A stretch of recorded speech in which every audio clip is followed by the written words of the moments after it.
اور جس چیز پر اللہ کا نام نہ لیا جائے اسے مت کھاؤ کہ اس کا کھانا گناہ ہے، اور شیطان لوگ اپنے رفیقوں کے دلوں میں یہ بات ڈالتے ہیں کہ تم سے جھگڑا کریں، اور اگر تم لوگ ان کے کہے پر چلے تو بے شک تم بھی مشرک ہوئے۔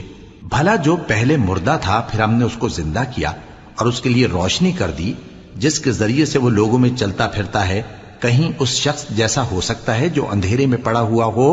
اور اس سے نکل ہی نہ سکے؟ اسی طرح کافر جو عمل کر رہے ہیں وہ انہیں اچھے معلوم ہوتے ہیں، اور اسی طرح ہم نے ہر بستی میں بڑے بڑے مجرموں کو موقع دیا کہ اس میں مکاریاں کرتے رہیں،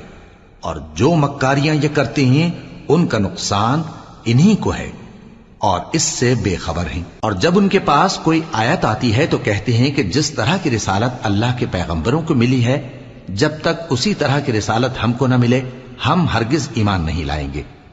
اس کو اللہ ہی خوب